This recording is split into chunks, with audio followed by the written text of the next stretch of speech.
Hey guys, it's Denise with Lazy K Homestead.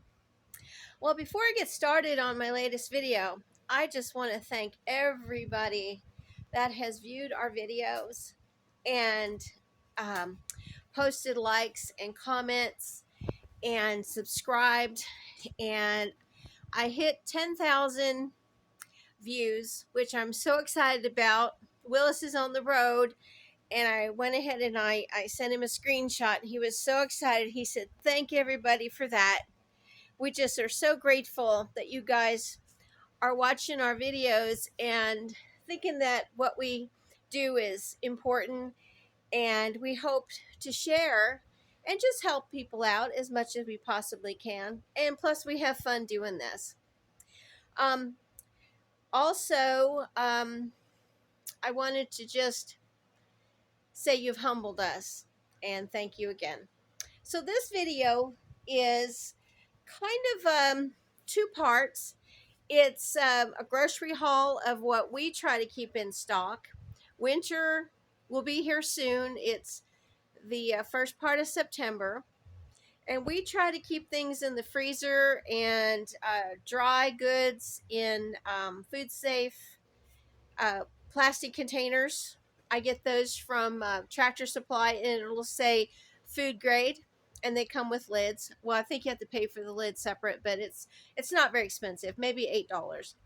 But what we try to keep in stock for us is flour, and we use a lot of self-rising because Willis likes that for his biscuits, and he is one heck of a biscuit maker. Also, I keep the all-purpose, and if I can get it, bread flour, but we like the white lily because it's a really soft flour. I use all purpose for my breads and things like that.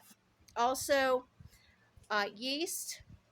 I try to get this yeast like this. You can keep it for quite a while. It does have a um, date on it, used by May 2024.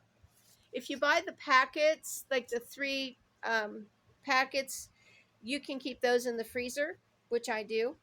We also keep evaporated milk because you never know when you're going to run out of milk, and you can use this. I usually use like 1 cup of water to 1 cup of evaporated milk, and you can use that for anything, making bread. I've used it on cereal. You can use it in gravies, anything that you'd need milk for. And sweetened condensed milk, we use that a lot in the holidays for, and I got a good buy at this at Walmart, so I picked up 4 of them. Sugar, we bought 20 pounds. We'll keep some of that in the freezer, some of it in a container. Brown sugar, cocoa, and lots of butter because we use real butter. I don't have any goats or cows right now, but as soon as we do get our goats back, I'm going to go ahead and start making butter with the cream, and I'll show you guys how to do that. It's really simple. Cheeses as well. So hopefully that'll be next year. Keep our fingers crossed and hope things will work out. And then, of course, beans. We do a lot of beans. I just save the dried beans, but I also can the dried beans just plain, and then we use them for all kinds of things like soups and chilies, and we just like soup beans. Also, we do use a sugar replacement, and we've started using this Swerve. Kelly told us about this, and you can use it just like sugar. In case you don't want to use a whole lot of sugar. I mean, some people don't like that, but we are trying to get away from a lot of sugar consumption, and we've used this in our tea, and it's non-GMO, and it is natural. Also, we like to stock up on coffee, and Folgers is what I really love, but Maxwell House has been on sale. I haven't bought beans or anything to grind my own, but I do have a grinder coming along with some wheat berries that I've ordered, which will help with keeping the flour on hand. And also pecans or however you want to say this. We keep a lot of those on hand. as well. And we also go and collect black walnuts and we dry them, and so we'll show you how to do that later on in the season. Here is a bunch of our potatoes. This is just 3 of the buckets out of 6 that we were able to harvest. I thought I had about 4 bushels, but I've got, I believe, 3, because 2 5-gallon buckets equals 1 bushel. So I've got that many. This is some peppers I picked, the last of the peppers, and I will chop them up and put them in the freezer for all kinds of good things.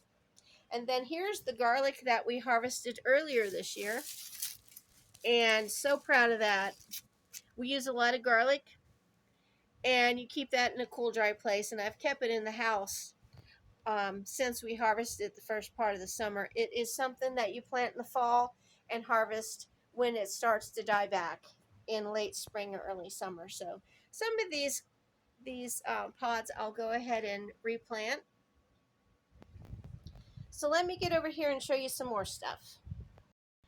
Now, I have not water glassed eggs, but we get a lot of eggs, and these eggs right here are for people that have ordered eggs from us. But we do have this amount of eggs almost every week.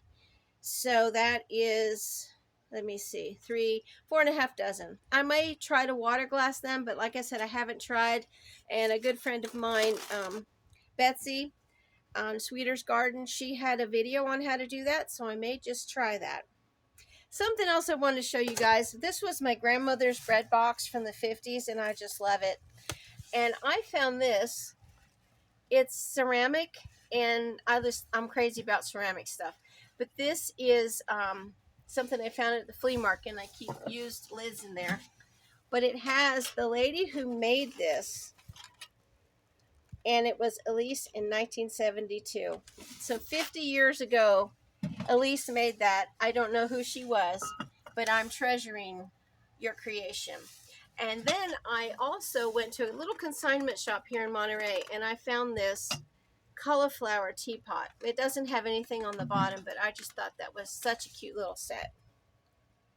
I am storing flours and sugar and cornmeal. This is Willis's favorite. I go to Roll King, and you can buy pretzels, and I like pretzels a lot.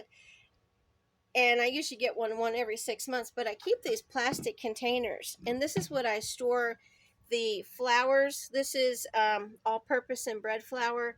Willis is self-rising, and this jar right here is over 100 years old, and I keep my sugar in that.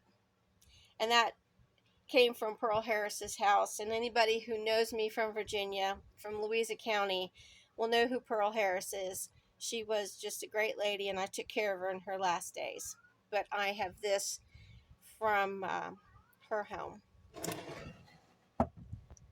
Then we have the freezer, and this is one of 3 that we have. This is on our back porch, and we bought up a lot of meat, and we went ahead and used our food saver. This was pork loin, and we cut that into pork chops, and you saw Willis cut off the tips off those pork loins, and we made this wonderful sausage, breakfast sausage.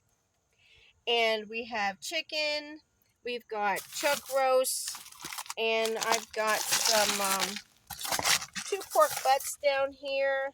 Can't really see, but a lot of meat. And I also have some tomatoes down there that I froze, and I'm going to be making spaghetti sauce soon.